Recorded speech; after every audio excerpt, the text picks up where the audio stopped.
Lá no Antigo Testamento, Jó era um temente a Deus, era um profundo seguidor de Deus, obediente, extremamente obediente, um homem que correspondia a todas as expectativas divinas, um homem responsável, um homem digno, um homem temente a Deus, super obediente, que cumpria com todos os seus compromissos.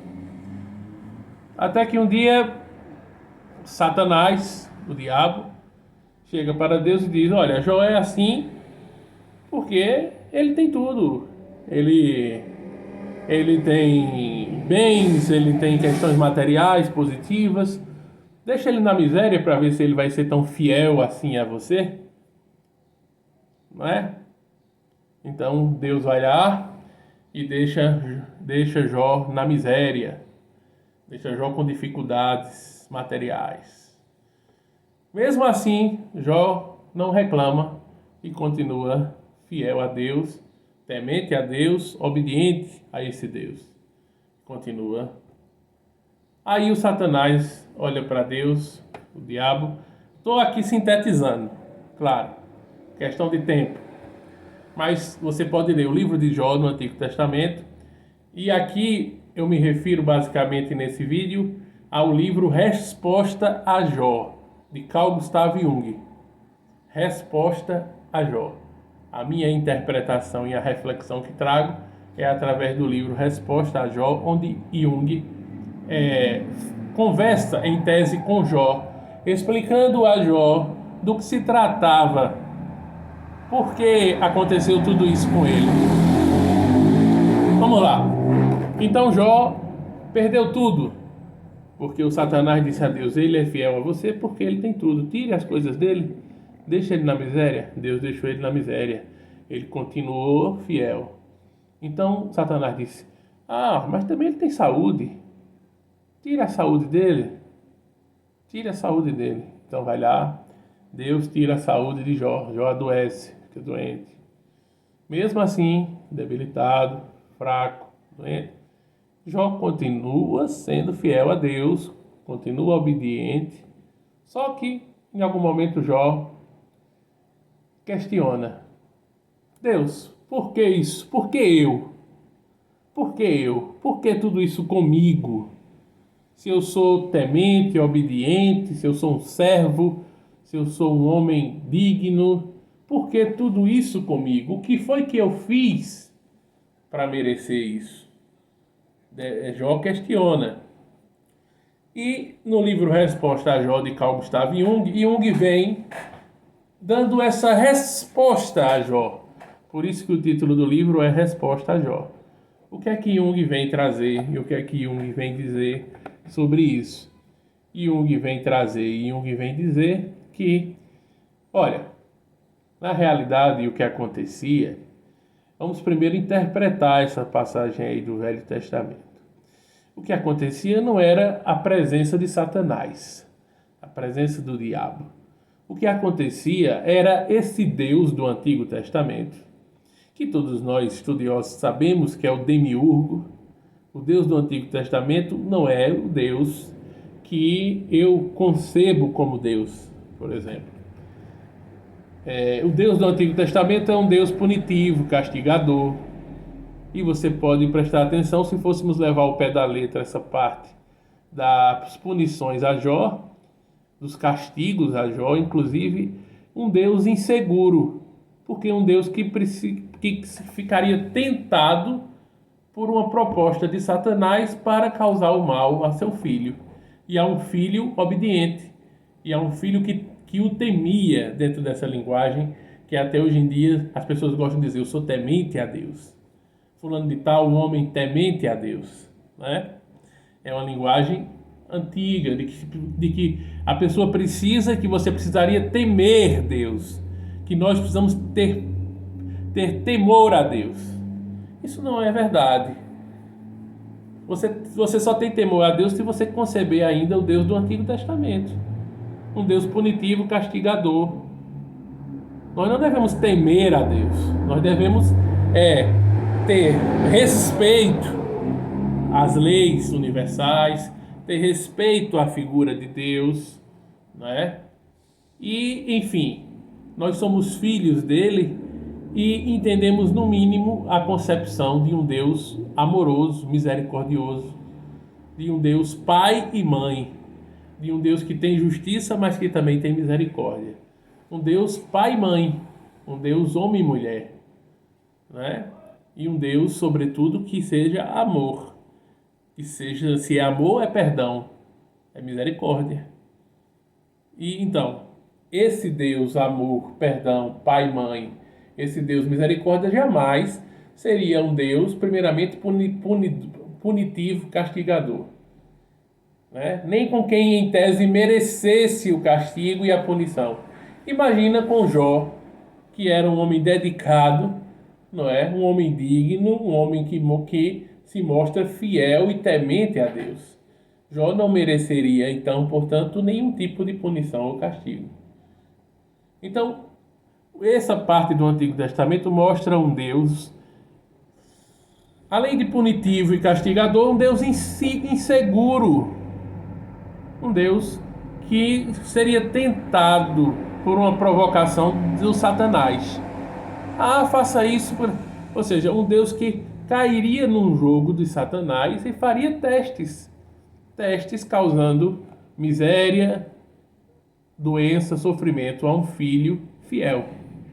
Aonde você pode conceber isso de maneira natural? Não é? Há algo de errado nisso. A interpretação não pode ser literal. Então, a gente vai compreender. E Jung traz isso no livro Resposta a Jó. Peço que você procure esse livro, Resposta a Jó. É um livro muito interessante, onde Jung traz a visão psicológica disso, mostrando que na realidade não existia o Satanás conversando com Deus. Isso seria Deus e a própria sombra do Deus.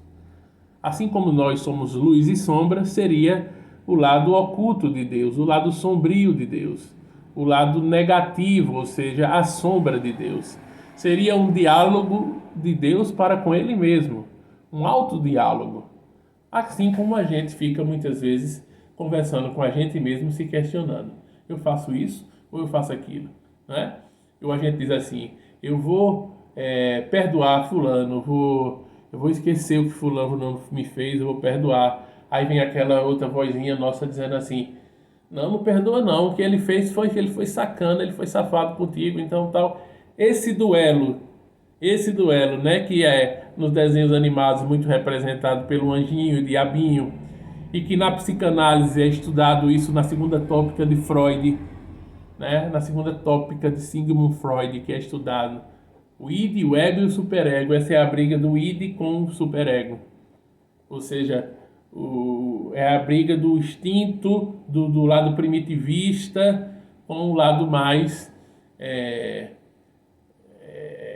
consciente, com o lado mais adequado, equilibrado, ponderado, com o lado mais elevado, espiritualizado, que é o superego, e que às vezes o superego extrapola e também impede a vazão natural de algumas questões do id, que é necessário também colocar para fora. Mas que, por outro lado, você não pode liberar o id de tudo, porque senão viveríamos numa vida ainda do homem de Neandertal, né, no primitivismo absoluto, total.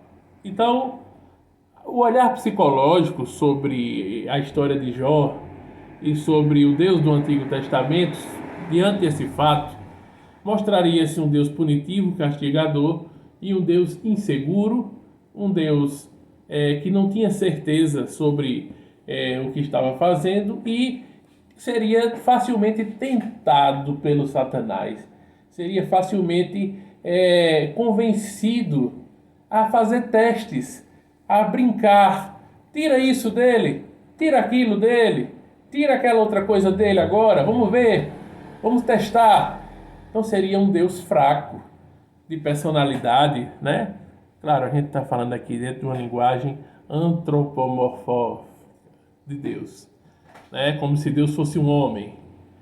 Então, antropomorficamente falando, a gente está dizendo seria um Deus sem personalidade, punitivo, castigador, um Deus inseguro, né? Então, aí é que vem esse olhar, pelo olhar psicológico de Jung, seria Deus conversando com ele próprio. Então, ele mesmo ficava em dúvida e o lado sombrio dele às vezes prevaleceria. Dizia, tira a saúde, tira a riqueza de Jó. Então, o lado sombra, nessa hora prevalece, tira a riqueza de Jó. Depois, o lado sombra prevalece, diz, tira a saúde de Jó. Vai lá, tira a saúde de Jó. Ou seja, mostra a guerra existente, que é a guerra que existe entre nós, né? E dentro de nós há luz e trevas, dentro de nós há o bem e o mal, dentro de nós há luz e sombra, e nós temos essa guerra em nós, muitas vezes. Faço isso ou faço aquilo? E caímos no jogo de influências, não é? No jogo de influências do nosso próprio lado sombra, como às vezes também das influências espirituais malfazejas, dos obsessores que diz, faz tal coisa com fulano, e se fizer tal coisa com fulano, vamos ver como é que ele reage? Então é mais ou menos isso. Ou seja, Jung traz o aspecto psicológico no livro Resposta a Jó. Dentro do aspecto psicológico mostra um Deus com o seu lado sombra e luz e sombra.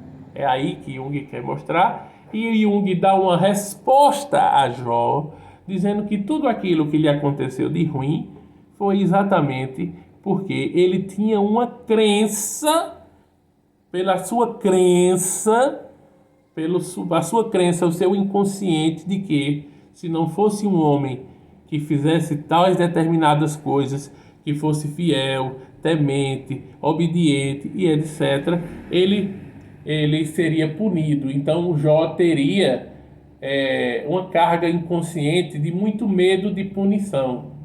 E essa carga inconsciente de Jó trouxe para ele a punição, trouxe para ele o sofrimento, trouxe para ele a escassez, trouxe para ele a doença, mesmo ele sendo um homem fiel, mesmo ele sendo um homem obediente, ele sendo um servidor de Deus, sendo temente a Deus e obediente a Deus. O que é que isso quer mostrar? Jung dá uma resposta a Jó. Jung então esclarece a Jó o porquê da escassez, o porquê da doença, o porquê do sofrimento, mesmo ele sendo um homem digno. Por quê? Porque ele trazia um medo exacerbado, ele trazia um receio, como uma culpa antecipada, se fizesse algum deslize, se tomasse algum deslize na vida, se equivocasse, se cometesse, entre aspas, algum pecado. Então, todo o zelo de Jó e todo o cuidado exacerbado para não errar, para não pecar, escondia um medo grandioso de ser castigado. E esse medo grandioso atraiu para ele o castigo, mesmo ele sendo um homem bom, mesmo sendo um homem digno. É interessante essa visão, né? A visão psicológica, a visão da psicologia profunda ou da psicologia analítica de Jung traz no livro Resposta a Jó isso. Jung explica para Jó que a causa do que aconteceu não foi porque Deus seria um mau Deus, em tese, mas porque ele estabelece esse Deus luz e sombra, confuso, e mais ainda, estabelece que o que fez de fato essas coisas acontecerem com Jó foi o seu próprio medo exacerbado. O medo exacerbado. E que ele de repente era uma pessoa que andava na linha, né? E já com um receio antecipado, com um medo exagerado, com uma culpa antecipada até pelo que não fez. Ou seja, o inconsciente dele atraiu para ele o sofrimento, a escassez, a doença. E isso ocorre com todos nós. Se a gente não trouxer do inconsciente para o consciente, nós acabamos sofrendo também muitas vezes, mesmo sendo pessoas boas ao olhar da sociedade ou ao nosso próprio olhar, nos considerando pessoas boas ou pessoas que, pelo menos, não são tão más assim, né? Então, isso mostra também, fica uma lição para nós, de que o sofrimento humano também independe de questões morais, de questões elevadas, não é? De questões de você andar na linha, de você ser um homem do bem, de bem ou um homem digno. De que o sofrimento humano pode chegar para qualquer um. Isso também desmonta aquela frase de efeito que diz assim, eu já vi bispo, padre dizer assim, o ser humano morre do mesmo jeito que ele vive. Se morre mal é porque viveu mal. Se morre bem é porque viveu bem. Isso é mais uma frase de efeito, mais uma frase dogmática, mais uma crença limitante, mais uma frase de efeito que provavelmente você já ouviu. Provavelmente você já ouviu em algum lugar, ou na sua família, ou na igreja, ou em algum lugar. Você já ouviu essa frase dizer que quem vive bem morre bem. Quem vive mal morre mal. Isso é outra crença limitante. É apenas um achismo e uma coisa que se repete, se repetiu até hoje. Minha mãe, por exemplo, foi uma pessoa exemplar, como dona de casa, como mulher, como esposa. Foi uma pessoa, ao olhar, desse olhar que a sociedade olha, uma pessoa muito boa. Uma pessoa boa, minha mãe. No entanto, ela morreu sofrendo bastante. 2 anos de sofrimento, com câncer e uma metástase, que só quem conviveu de perto, e ela própria, mais ainda, é que pode falar. Então minha mãe de repente morreu mal, mas ela viveu bem no sentido de que ela viveu sendo solidária e amorosa para com todos. Poderia ter vivido melhor se tivesse tido condições financeiras melhores, se tivesse tido um esposo mais participativo nessas situações. Mas ela viveu bem no sentido de que ela se esforçou e deu o seu melhor para criar os filhos, para dar educação aos filhos e para ser uma mulher extremamente dedicada, exclusivamente dedicada ao lar e aos filhos a vida toda. Como muitas mulheres dos tempos de outrora, né? Que as mulheres eram extremamente dedicadas ao lar e aos filhos. A vida se resumia ao lar e aos filhos e ao trabalho. Ao trabalho dentro de casa e fora de casa. Era professora, minha mãe, professora, trabalhava fora e trabalhava muito em casa. E ainda aguentava o meu pai alcoólatra e dava conta dos filhos, da educação dos filhos e tudo mais. Eu vou dizer que minha mãe viveu mal? Minha mãe viveu bem. Então ela morreu mal, mas viveu bem. Então já desmancha, como a gente vê às vezes pessoas muito boas, muito caritativas, muito fraternais e que morrem em condições periclitantes, abandonados, artistas aí famosos que morrem sem dinheiro, sem ajuda, vão para o retiro dos artistas, não é? Outros morrem na miséria, sem condição de se tratar nos hospitais, e mostra a desumanidade de muitos colegas, artistas famosos que não ajudam, que eram amigos, colegas de profissão e que se diziam amigos, mas quando o cara tá na pior, aí ninguém é amigo de ninguém, né? Ninguém ajuda, ninguém vai lá colaborar. Então, mostra que a vida tem dessas coisas. A gente vê, por exemplo, Chico Xavier, que foi uma pessoa boa, passou por muitos sofrimentos na área da saúde. Teve moratórias. A gente vê Divaldo Pereira Franco, que está até hoje aí, vivo, mas já anunciou que está prestes a desencarnar, e claro, não precisava nem anunciar. Ele já é um senhor de quase 100 anos que está enfrentando uma doença séria. Então, já teve moratórias também. Claro, pelos serviços prestados dele, Divaldo, de Chico, etc. Estou citando apenas como exemplo. Então, o que é que se quer dizer com isso? O sofrimento tanto acontece com uma pessoa boa como uma pessoa ruim. A dor acontece tanto com uma pessoa boa como uma pessoa ruim, não é? Então a história de Jó reflete isso pra gente. Porque muita gente pensa assim: ah, fulano tá acontecendo isso, vai pagar, vai sofrer. Tem gente que passa uma vida, tem uma vida exemplar, não só socialmente, mas também dentro da família, dentro das suas religiões ou dentro da sociedade.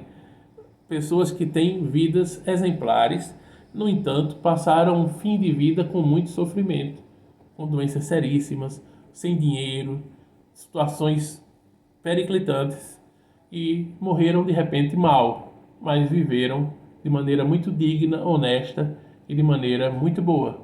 Então isso desfaz totalmente essa crença limitante, essa frase limitante que a partir de hoje, se você ouvir, conteste, porque não tem nada a ver uma coisa com a outra.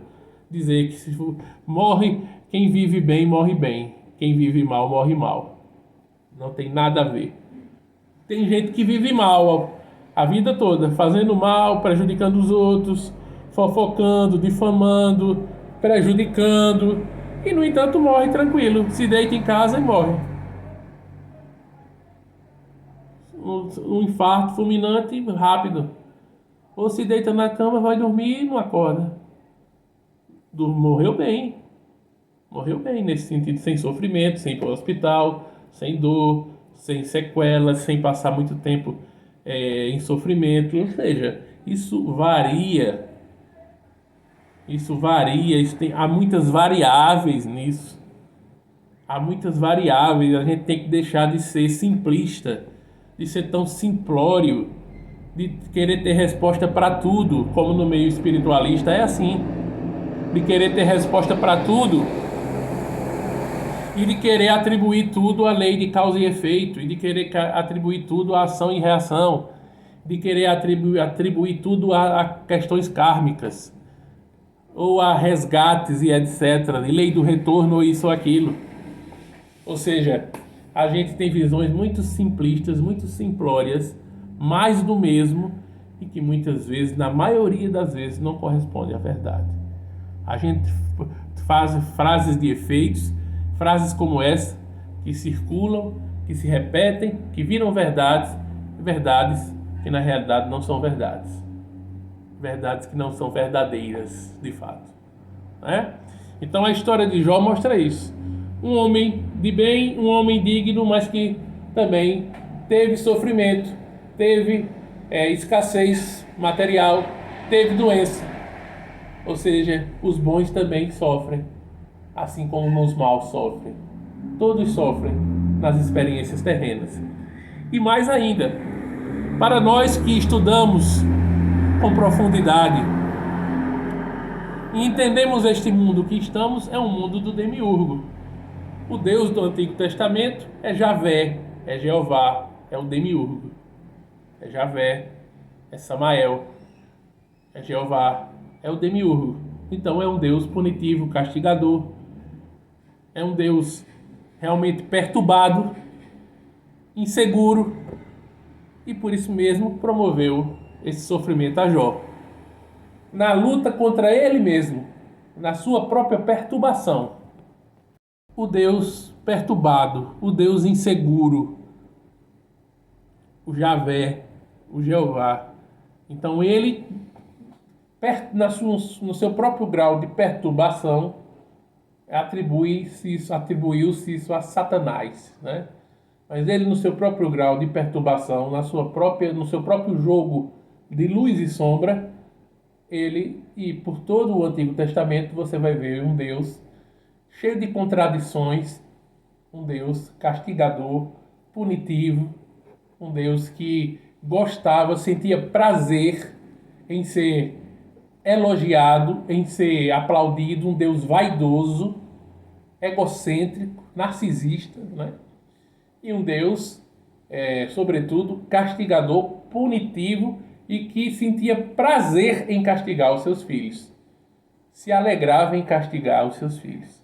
Infelizmente, até hoje em dia, muitas pessoas continuam acreditando e servindo a esse Deus, entre aspas, e achando que é isso mesmo e que está tudo certo.